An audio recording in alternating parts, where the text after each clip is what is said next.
नमस्कार। आज हम देखेंगे जो है नदी का अपवाह तंत्र। इसमें आज हम कवर करेंगे जो है हिमालय से निकलने वाली नदियों के बारे में जो है पढ़ेंगे। अब देखते हैं अपवाह तंत्र क्या होता है।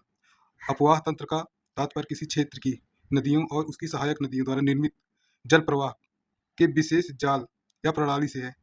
किसी क्षेत्र का अपवाह तंत्र वहाँ की भूवैज्ञानिक समय समयावधि, चट्टानों की प्रकृति, ढाल और जल की मात्रा पर निर्भर करता है। अपवाह तंत्र कितने प्रकार के होते हैं? अपवाह तंत्र जो है मुख्य रूप से 4 प्रकार के होते हैं, जिसमें जो है पहला है द्रुमाकृतिक अपवाह तंत्र। द्रुमाकृतिक अपवाह तंत्र को जो है वृक्षनुमा अपवाह तंत्र भी कहा जाता है। दूसरा है जालीनुमा अपवाह तंत्र और तीसरा है आयताकार प्रवाह तंत्र, एक है आर्य प्रवाह तंत्र। आइए हम इनके बारे में जानते हैं।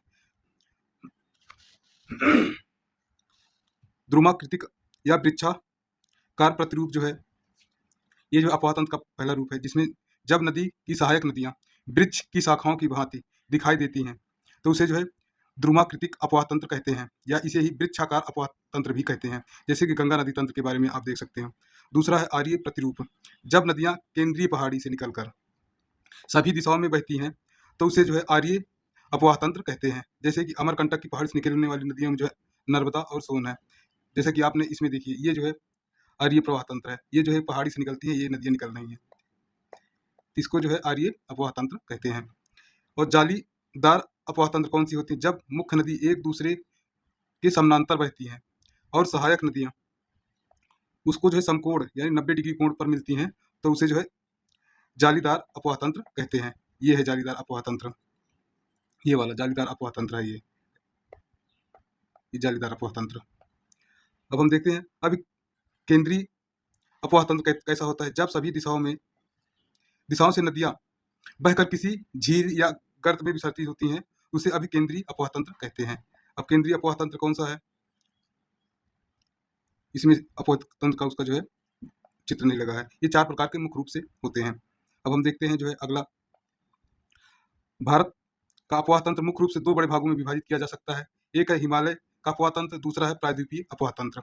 आपको बताते चले कि यह वीडियो जो है यूपीपीसीएस, आरओएआरओ, यूपीट्रिपलएससी की सभी एग्जाम के लिए उपयोगी है। मुख्य रूप से यह वीडियो यूपीपीसीएस के लिए उपयोगी है।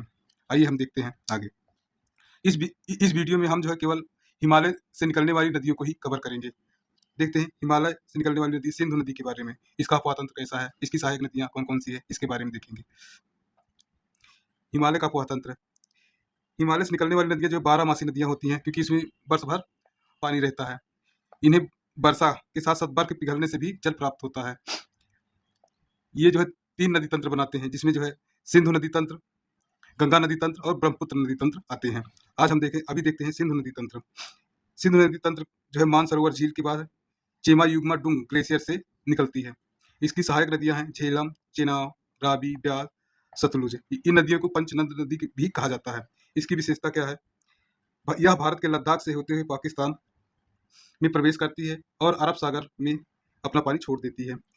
सिंधु नदी तंत्र, सिंधु नदी तंत्र जो है ये जो है इसकी सहायक नदियों में हम देख लेते हैं। इसकी कुल लंबाई जो है 2880 किलोमीटर, जिनमें से भारत में जो है 1114 किलोमीटर इसकी लंबाई है। इसकी सहायक नदियों में जो है श्योक, सिगार, गिलगिट, सतलज, चिनाब, रावी, ब्यास, झेलम, खुर्रम, साद्र, गोमल, काबुल, जास्कर, हुंजा, तोची, सिंधु सिंधु नदी माने ये सभी इसकी जो है सहायक नदियां हैं। सिंधु नदी लद्दाख के लेह से गुजरती है। ब्यास और सतलज के संगम स्थल हरके नामक स्थान पर हरके बैराज से भारत की सबसे बड़ी इंदिरा गांधी नहर निकलती है। भाखड़ा नागल परियोजना के नहर तंत्र का पोषण सतलज नदी करती है। अब हम देखते हैं आगे। ये जो है सिंधु नदी तंत्र है, ये जो है बोखराचू ग्लेशियर है, ये वहां से निकलती है। इसके बारे में देखते हैं। ये जो है इसका प्रतिरूप ये लद्दाख होते हुए पाकिस्तान में एंट्री मारती है। भारत से जो है सारी नदियां लगभग जो है चिनाब नदी में ही आके मिलती हैं, जब चिनाब जो है जाके सिंधु नदी में मिलती है। इसमें जो है सतलज है, रावी है, चिनाब है, ये झेलम है, ये नदियां हैं। और जो है ये गिलगित नदी है, ये स्वात नदी है, ये कुनार नदी है, यहाँ से फिर काबुल नदी ये बन जाती है। ये खुर्रम है, खुर्रम जिसे बोलते हैं, तोची नदी, गोमल और जो ये नदियां जो है सिंध की सहायक नदियां हैं। आगे देखते हैं। इसकी सहायक नदी में जो है कौन कौन सी है, जैसे सतलज है। सतलज जो है मानसरोवर झील के निकट राक्षस ताल से निकलती है। ये ब्यास नदी में मिलती है, जो है लगभग 1500 किमी लंबी है, और भारत में इसकी लंबाई जो है 1050 किमी है। शिवालिक पर्वत श्रृंखला को काटती हुई पंजाब में प्रवेश करती है। इसकी सहायक नदी जो है स्पीति, बसपा आदि नदियां हैं। रावी नदी में देखते हैं हिमाचल प्रदेश में कांगड़ा जिले में रोहतांग दर्रे के समीप से ये निकलती है। ये चिनाब नदी में मिलती है। इसकी लंबाई जो है कुल 725 किमी है। यह मुल्तान के निकट चिनाब में मिल जाती है। ब्यास नदी यह हिमाचल प्रदेश के रोहतांग दर्रे के समीप ब्यास कुंड से निकलती है, और हरके मन कपूरथला के पास जो है सतलज नदी में मिलती है। इसकी कुल लंबाई जो है 470 किमी है। कुल्लू घाटी में बहती हुई धौलाधार पर्वत को पार कर पंजाब के मैदान पहुंचती है। इसकी सहायक नदियां कौन कौन सी है? पार्वती है, हुरला है, तीर्थी है और सतलज है। झेलम नदी के बारे में देखते हैं। ये बेरीनाग कश्मीर के समीप शेषनाग झील में मिलती है। ये चिनाब नदी में जाकर मिल जाती है लास्ट में। इसकी कुल लंबाई 724 किमी, जिनमें से भारत में 400 किमी बहती है। इसकी सहायक नदी किशनगंगा है। चिनाब नदी ये चंद्रभागा बड़ा लाचा दर्रा के पास से होकर निकलती है। ये सिंध नदी मिलती है। इसकी कुल लंबाई जो है 1180 किलोमीटर है। हिमाचल प्रदेश में इसे चंद्रभागा नाम से भी कहते हैं। अगला देखते हैं गंगा नदी तंत्र। गंगा नदी तंत्र भागीरथी और अलकनंदा देवप्रयाग मिलने से बनती है। इसके बाएं तट से कौन कौन सी नदी मिलती हैं? रामगंगा, गोमती, घाघरा, गंडक, बूढ़ी गंडक, कोसी, और दाएं तट से यमुना, सोन, पुनपुन ये नदियां मिलती हैं। अब हम देखते हैं गंगा नदी के प्रमुख संगम स्थल कौन कौन से हैं। विष्णुप्रयाग में जो है कौन कौन सी नदी मिलती है? इसमें धौली गंगा मिलती है, और अलकनंदा नदी मिलकर कहाँ मिलती है? विष्णुप्रयाग में मिलती है। नंदप्रयाग में नंदाकिनी और अलकनंदा नदियों के संगम से नंदप्रयाग बनता है। कर्णप्रयाग जो है पिंडर और अलकनंदा की नदियों के संगम से बनता है। रुद्रप्रयाग मंदाकिनी और अलकनंदा की नदियों के संगम पर बनता है। देवप्रयाग जो है भागीरथी और अलकनंदा नदियों के संगम पर बनता है। यहीं से गंगा नदी कहलाती है। आगे देखते हैं, ये देखो कैसे कैसे जो है कौन कौन सी नदी आके मिलती है, तब जाके गंगा नदी तंत्र का निर्माण होता है। ये धौली गंगा, नंदाकिनी, पिंडर, अलकनंदा, मंदाकिनी, भागीरथी ये नदियां जो है, जैसे कि ये नदियां जो है मिलती हैं, तब जो है ये जो बद्रीनाथ से जो है धौली गंगा बद्रीनाथ से निकलती है। ये केदारनाथ से अलकनंदा निकलती है। ये जब दोनों आके मिलती हैं तो इसको कहा जाता है विष्णु प्रयाग। और जब न, नंदाकिनी नदी आके मिलती है इसमें, तो जो है यहाँ पे बनता है नंद प्रयाग। अब जब इसमें पिंडर नदी आके मिलती है, पिंडर नदी ये मिलती है, तब उसको बोलते हैं कर्ण प्रयाग। और जब इसमें से जो है जब इसमें आके गंगोत्री नदी मिलती है, ये रुद्रप्रयाग बनता है। और जब इसमें जो भागीरथी नदी आके मिलती है तो इसमें जो है देवप्रयाग बनता है, और देवप्रयाग के बाद से ये गंगा नदी कहलाती है। अगला देखते हैं, ये जो है नदियों की जो है कौन कौन सी गंगा नदी की सहायक नदी है उसके बारे में दिया हुआ है। जैसे कि लेफ्ट बैंक ट्रिब्यूटरी माने कि बायां बाएं से कौन कौन सी नदी इसमें मिलती है, जिसमें रामगंगा है, गोमती है, घाघरा है, गंडक है, कोसी है। और गंगा के किनारे पे कौन कौन से शहर बसे हैं उसके बारे में दिया है। ये जैसे दिल्ली जो है ये यमुना नदी किनारे बसा हुआ है। लखनऊ गोमती के, पटना गंगा नदी के, ये से दिया हुआ है। और जो है राइट राइट बैंक ट्रिब्यूटरी कौन से है, माने दाएं से कौन सी नदियाँ मिलती है? यमुना नदी मिलती है, सोन मिलती है, तमसा मिलती है, पुनपुन मिलती है, बेतवा मिलती है। ये गंगा नदी जो है, ये गंगा नदी और उसकी सहायक नदियों का भौगोलिक चित्र है, जिसमें से आप देख सकते हैं गंगा नदी यहाँ से ऐसे निकल रही रामगंगा, इसमें यहाँ से आके रामगंगा मिलती है। गंगा नदी ये प्रयाग आ गया अपना, यहाँ वाराणसी, ये जाते जाते पटना, फिर कोसी इसमें आके मिल जाती है। फिर अपना जो है पश्चिम बंगाल होते हुए बंगाल की खाड़ी में अपना जो है पानी छोड़ देती है। इसमें इसकी सहायक नदियों जो रामगंगा नदी, शारदा, राप्ती, घग्गर, गंडक, कोसी ये सब नदियाँ आती हैं। चंबल, बेतवा, केन, सोन ये नदियाँ जो है इधर से मिलती हैं। आगे देखते हैं हम लोग। और वैसे बताते चलिए गंगा नदी की कुल लंबाई 2525 किलोमीटर है। अब हम देख लेते हैं यमुना नदी के बारे में, जो इसकी सहायक नदी है। यमुनोत्री ग्लेशियर उत्तराखंड से निकलती है, और इसका संगम जो है गंगा नदी में इलाहाबाद में हो जाता है। गंगा की सबसे बड़ी सहायक नदी है, जो दिल्ली, आगरा, मथुरा जैसे शहरों से होकर बहती है। रामगंगा के बारे में जानते हैं आप? चमोली जिला उत्तराखंड के जो है दूधातोली पहाड़ी से निकलती है। इसका संगम जो है कन्नौज के पास गंगा में हो जाता है। इसकी विशेषता क्या है? यह जिम कॉर्बेट नेशनल पार्क से होकर बहती है, और कालागढ़ में बांध बनाया गया है। अगला देखते हैं गोमती नदी के बारे में। इसका उद्गम पीलीभीत उत्तर प्रदेश के गोमत ताल से हुआ है। इसका संगम गाजीपुर में गंगा नदी से मिल जाती है। इसकी विशेषता लखनऊ और जौनपुर शहर इसके किनारे पर बसे हुए हैं। घग्गर नदी जो है, घाघरा नदी या करनाली नदी, इसका उद्गम जो है मापचा चुंगू ग्लेशियर ये तिब्बत के पठार में स्थित है, वहाँ से होता है। और इसका छपरा के पास, छपरा बिहार में गंगा नदी मिल जाती है। इसकी विशेषता क्या है? शारदा और सरजू इसकी मुख्य सहायक नदियाँ हैं। गंडक नदी, इसको नारायणी नदी भी कहा जाता है, नेपाल के महान हिमालय क्षेत्र से इसका उद्गम स्रोत है। और इसका संगम जो है सोनपुर, पटना में गंगा से नदी से मिल जाती है। इसकी विशेषता बी आकार की घाटी और बाढ़ प्रवाह क्षेत्र से होकर ये बहती है। कोसी नदी, इसे जो है सप्तकोसी भी नदी कहा जाता है। इसका उद्गम नेपाल हिमालय के माउंट एवरेस्ट और कंचनजंगा क्षेत्र से होता है। इसका जो है गंगा में समागम जो है कुर्सेला कुर्सेला बिहार में गंगा नदी मिलती है। इसकी विशेषता है मानसून में सिल्ट के कारण बिहार का इसे शोक भी कहा जाता है। अगला देखते हैं सोन नदी, यह अमरकंटक मध्य प्रदेश से निकलती है और पटना के ऊपर जो थोड़ी दूर पर जी गंगा नदी में मिल जाती है। इसकी विशेषता है कैमूर पहाड़ियों के समानांतर ये बहती है। अब हम देखेंगे ब्रह्मपुत्र नदी तंत्र के बारे में। ब्रह्मपुत्र नदी तिब्बत में शांगपो नाम से जाना जाता है। यह मानसरोवर के पास से निकलती है। इसकी विशेषता क्या है? अरुणाचल प्रदेश में इसका नाम दिहांग नाम से प्रवेश करती है और असम की घाटी में इसे ब्रह्मपुत्र कहा जाता है। बांग्लादेश में इसी नदी को जो है जमुना नदी कहा जाता है। इसके बारे में देख लेते हैं। तिब्बत में जो है ब्रह्मपुत्र नदी का जल ग्रहण क्षेत्र 2,93,000 वर्ग किलोमीटर है, जबकि भारत में जो है 2,40,000 वर्ग किलोमीटर जो है भारत में इसका अपवाह क्षेत्र है। बांग्लादेश में जो है 47,000 वर्ग किलोमीटर इसका क्षेत्र है। बांग्लादेश में इसके संगम तक जो है ब्रह्मपुत्र नदी का बेसिन जो है 5,80,000 वर्ग किलोमीटर क्षेत्र में फैला हुआ होता है। अगला देखते हैं। ये जो ब्रह्मपुत्र नदी का जो है ये तंत्र है, इसकी सहायक नदियां कैसे कैसे हैं उसके बारे में दिखाया गया है। आइए देखते हैं इसकी जो है सहायक नदियां कौन कौन सी है। जो है दियांग, शियांग, लोहित, बूढ़ी दियांग, यहीं पे जो है मजली द्वीप जो है असम में बनता है। इसकी और सहायक नदी है ये पासीघाट के आसपास का क्षेत्र है। ये सुबनसिरी नदी यहाँ से मिलती है, ऐसे आके रंगाउटी, ये धनसिरी नदी इधर से आके मिलती है। जिया भरेली ये तेजपुर में जो है आके जो ब्रह्मपुत्र में मिलती है। कपिलो नदी ये है, यहाँ इधर से आगे मिलती है। संकोश नदी और जो है तिस्ता नदी इधर से आके इधर मिले, ये फिर गंगा इसमें आके मिल जाती है। और यहाँ से मेघना नदी आके इसमें मिल रही, बराक नदी फिर उसके बाद मेघना नदी आके इसमें मिल जाती है।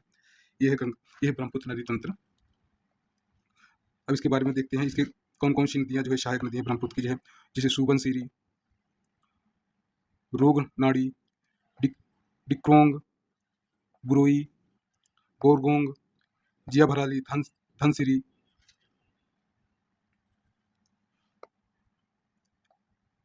पूथीमारी, मानस, बेकी, सोनकोस, ये उत्तर से मिलने वाली इसकी सहायक नदी है। दक्षिणी तट से मिलने वाली इसकी सहायक नदी कौन है? नोआदेंग, बुरीदेंग, देशांग, दीखो, भोगदोई, धनसिरी, कोपली, कुलसी, कृष्णई, धंधनोई, जिज्जीरन, ये ब्रह्मपुत्र के दक्षिणी क्षेत्र से मिलने वाली इसकी सहायक नदी। अब हम देखते हैं पीवाई के जो यूपी पीसीएस में आए हुए हैं, ये जो है नदी तंत्र के बारे में कैसे क्वेश्चन पूछते हैं जिससे आपको बेहतर जानकारी मिल सके। हम देखते हैं क्वेश्चन नंबर 1।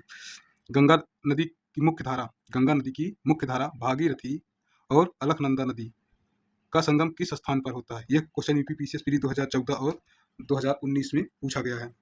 इसका पहला ऑप्शन है Rudraprayag, B option Devprayag, C option Karnaprayag, D option Vishnuprayag. इसमें से कौन सा सही उत्तर है? आप लोग बताइए, आप लोग इसका बताइए क्वेश्चन कौन सा सही है।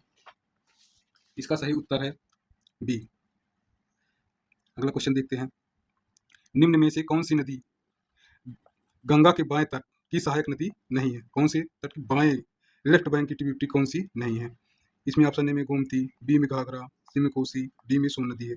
यह क्वेश्चन यूपी पीसीएस प्री 2021 में पूछा गया है। इसमें कौन सा सही उत्तर है? इसका सही उत्तर आप लोग भी गेस करिए कौन सा है। इसका सही उत्तर है सोन नदी। अगला क्वेश्चन देखते हैं। तिब्बत में शांगपो के नाम से जानी वाली नदी भारत में किस राज्य में सर्वप्रथम प्रवेश करती है? अब पहले शांगपो नदी किसको कहते हैं? ये किसको कहते हैं? ब्रह्मपुत्र नदी को। इसका पहला ऑप्शन देखते हैं, आप आसाम, बी में जो है सिक्किम, सी में जो है अरुणाचल प्रदेश, डी में हिमाचल प्रदेश। यह क्वेश्चन जो है यूपी पीसीएस प्री 2012 और 2016 में यह क्वेश्चन पूछा गया है। इसका सही उत्तर क्या है? आप लोग बताइए। इसका सही उत्तर है सी, ये सबसे पहले अरुणाचल प्रदेश में प्रवेश करती है।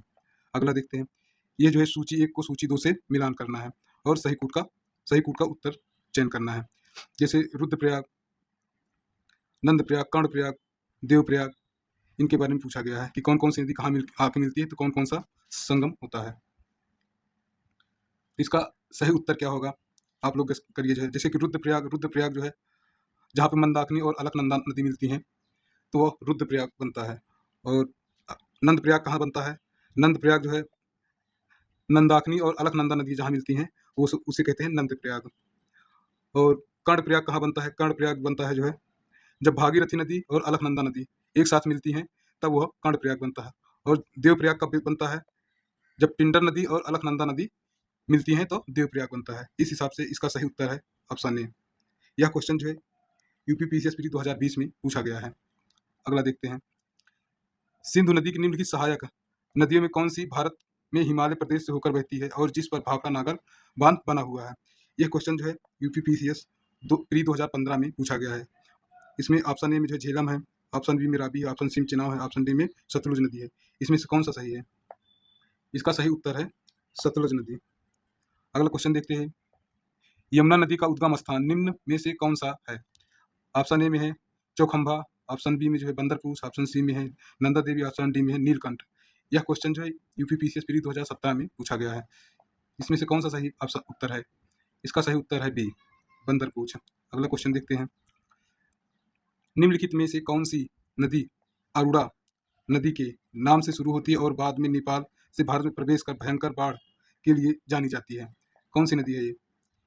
ऑप्शन ए में है गंडक, ऑप्शन बी में है घाघरा, ऑप्शन सी में कोसी, ऑप्शन डी में जो है रामगंगा है। यह क्वेश्चन यूपीपीसीएस प्री 2013 में पूछा गया है। इसमें से सही उत्तर क्या है? इसका सही उत्तर है कोसी। कोसी को जो है बिहार का शोक भी कहा जाता है। अगला देखते हैं, बांग्लादेश में प्रवेश करने के बाद गंगा नदी को निम्न में से किस नाम से जाना जाता है? ऑप्शन ए में जो है लोहित, पद्मा, ऑप्शन सी मेघना, ऑप्शन डी में जमुना। यह क्वेश्चन जो है यूपीपीसीएस प्री 2011 में पूछा गया है। इसका सही उत्तर क्या है? आप लोग भी बताइए, इसका सही उत्तर क्या है? इसका सही उत्तर है पद्मा नदी कहा जाता है। अगला क्वेश्चन देखते हैं, किशन गंगा निम्न में से किस नदी की एक महत्वपूर्ण सहायक नदी है? ऑप्शन ए में चिनाब, ऑप्शन बी में झेलम, ऑप्शन सी में रावी, ऑप्शन डी में ब्यास। यह क्वेश्चन जो यूपीपीसीएस प्री 2018 में पूछा गया है। आप लोग बताइए इसका सही उत्तर क्या है? इसका सही उत्तर है ऑप्शन बी, झेलम। अगला देखते हैं, निम्नलिखित नदियों में से कौन सा एक पूर्ववर्ती अपवाह का उदाहरण है? पूर्ववर्ती मतलब जो है हिमालय से पहले की नदी कौन सी है, इसमें ये पूछा है। तो ऑप्शन ए में यमुना नदी, ऑप्शन बी में सतलुज, ऑप्शन सी में जो है चंबल, ऑप्शन डी में जो है गोदावरी।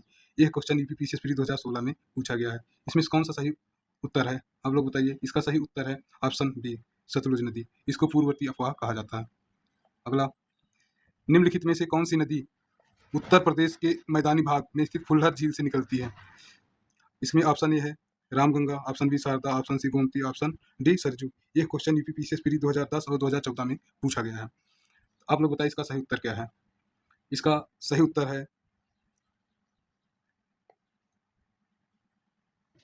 उत्तर है ऑप्शन सी, गोमती नदी। अगला क्वेश्चन देखते हैं, मंदाकिनी नदी किस जल प्रवाह अथवा मुख्य नदी से संबंधित है?